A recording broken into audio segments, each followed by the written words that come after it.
JonBenét, the final chapter.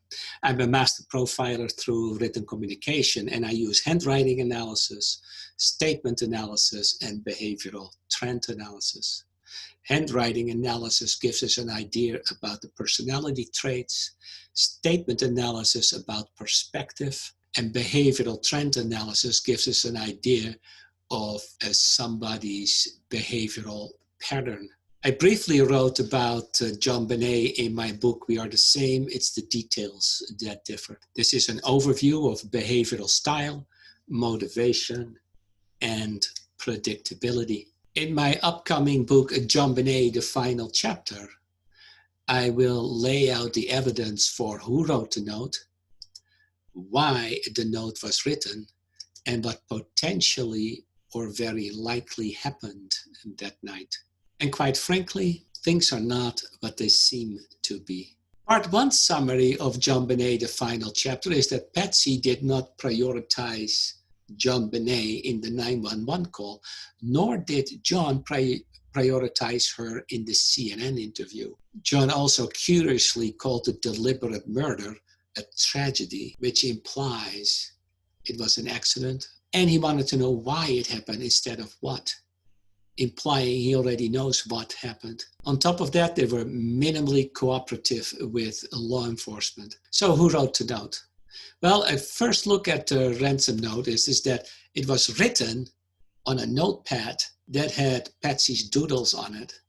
So the notepad belonged in the home, and kidnapper would not bring a notepad, and especially not one with Patsy's doodles already in it. It was also written with a Sharpie that was placed back in a mug where it belonged.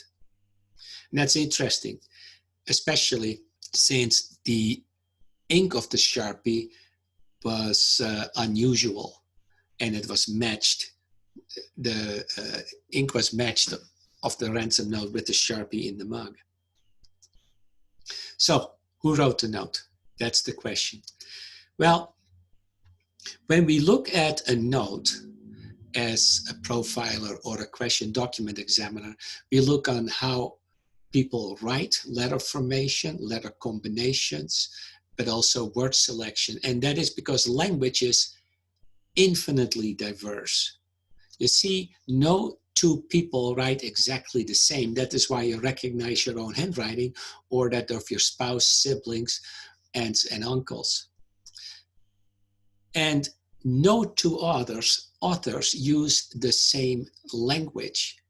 You know, vocabulary is not the same, spelling is different, punctuation might be somewhat different, and sentence construction can be different. And so we recognize somebody. Don Foster, a linguistics professor, basically stated, we are prisoners of our own language. And that's very true. The ransom note has many elements of disguise. And we see here the first paragraph of the 2.5-page ransom note, and it is very shaky. Whereas the last paragraph is fairly smooth, and that suggests that it was written with a non-dominant hand. So the author of the ransom note wanted to disguise his or her writing. A random intruder that nobody knows would not have to do that. Many people's handwriting, including all family members, were compared, and the only one that was not excluded was Patsy Ramsey.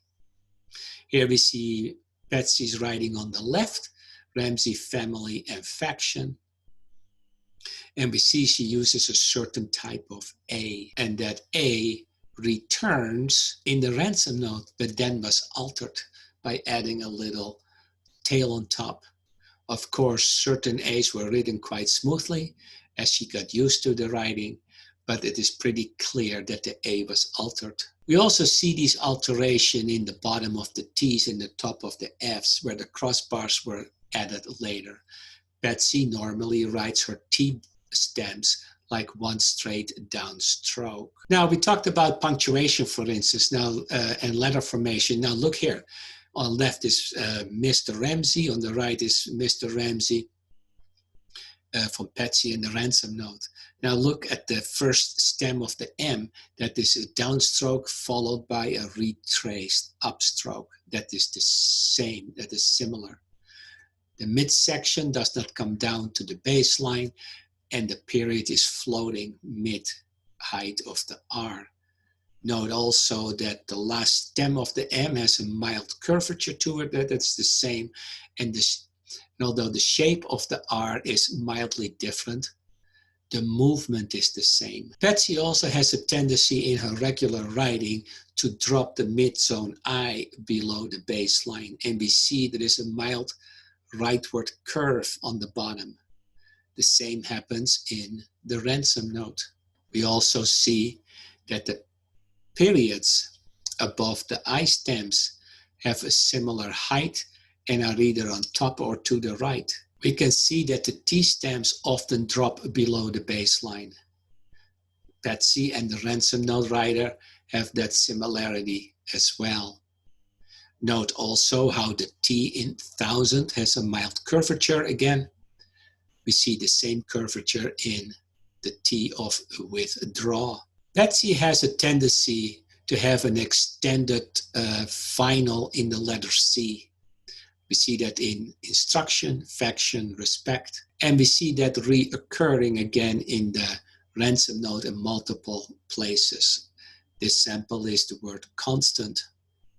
That is a highly unusual feature. When you look at letter combinations, that is very hard to mimic for a forger.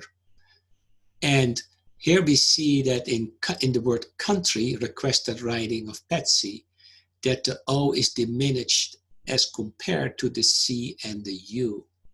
The C is taller than the U and the O is smallest. The same happened in the word country. Patsy in her regular writing on the left has a tendency for what we call an invasive lower zone.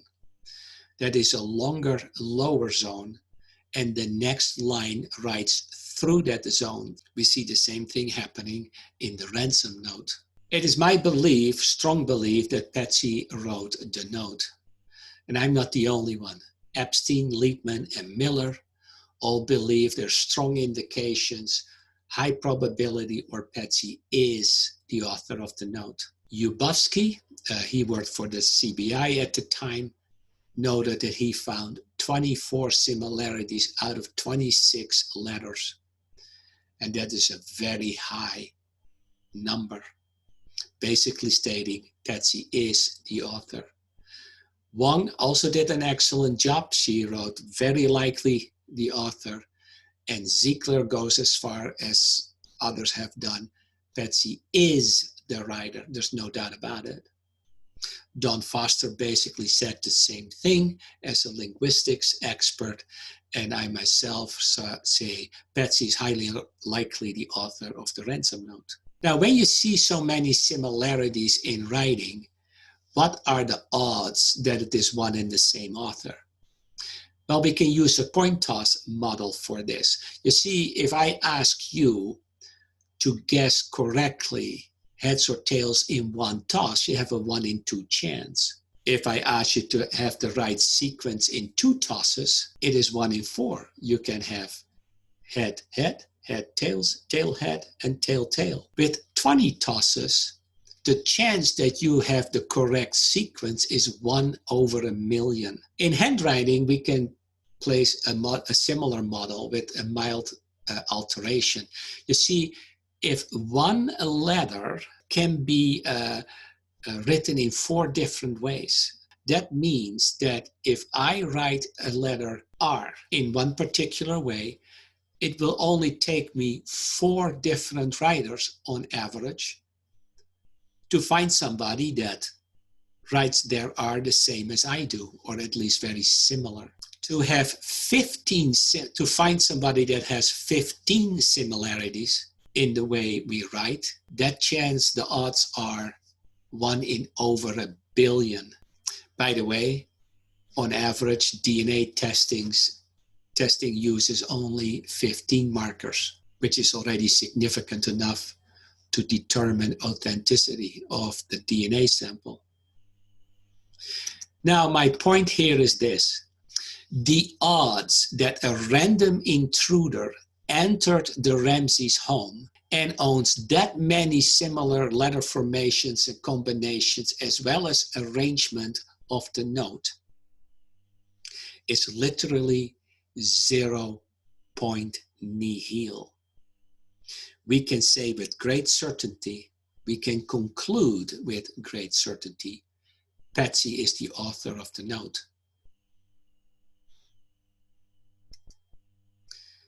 But there is more, and I'm going to talk about emotional impact for a moment. When we score in the final minute, the winning goal, the winning touchdown, we are elated. And elation means expansion of energy. We run around, we jump up and down, we throw our arms up in the air, etc. So elation, positive energy, increases our energy levels. Here in the sample, I love you. The you moves upward. That is an expansion of energy because the author had to reach higher in order to get the you upward. And so the I love you note is an author who meant what he or she said. The writing, the emotional impact on the writing matches the text. Now compare that to this note where the PPI, the personal pronoun I, drops well below the baseline, as does the V in very, and the word happy drops. Now the emotional impact of what is being said versus the text does not match. This is not a happy person. In the ransom note, there is the sentence, she is safe and unharmed.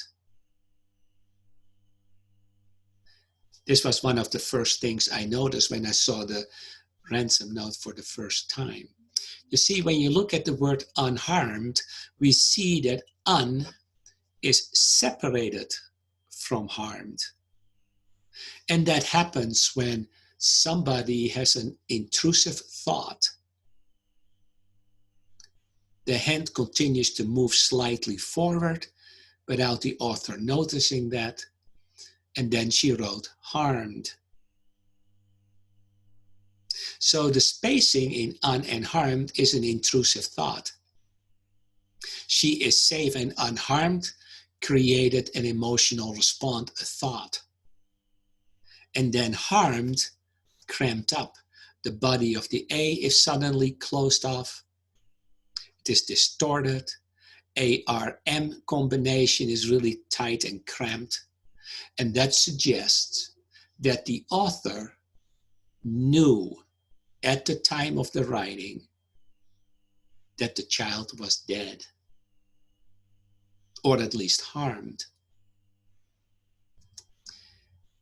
And so, when an author says unharmed within the context of a child missing and or dead, that means that the author of the note was attached to the victim.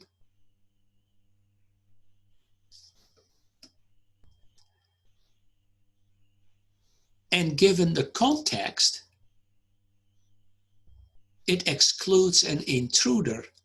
You see, the intruder, the supposed intruder, kidnapper turned murderer, was apparently calm enough that after the death of the child, he or she calmly sits down for 45 minutes to an hour and a half to write a 2.5-page ransom note with a non-dominant hand. Why would somebody who's so calm and collected, not worrying about the parents sleeping upstairs, be emotionally affected like that? That does not make any sense. This note was written by a parent. There are other traits of emotional impact. If you look at the sentence, you will also be denied her remains. We see that the word denied started with a different word. We can see that in the D and the E, because something was written and then corrected. These are the two strokes roughly that appear there that do not belong. So, in my opinion, Betsy is the author of the note.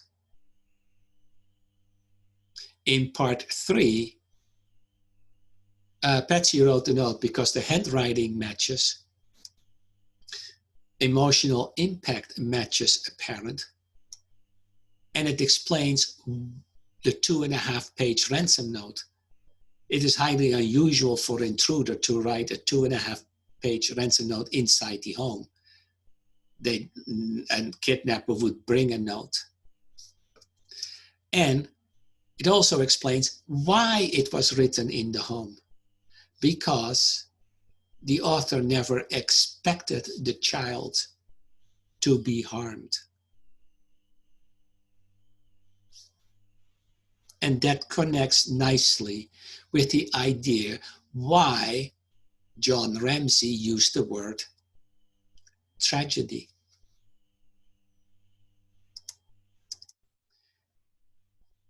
We also now know that the note was written after JonBenét's demise. That is very significant. So in the next episode, in part 3, probably in a week, I will do an analysis of the ransom note based on statement analysis on the text. And having said that, it will reveal why the note was written, who was involved,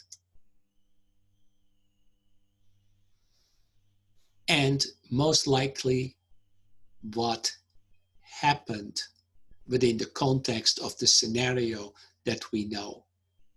So follow me for updates on JonBenét, the final chapter. Please like, share, and subscribe.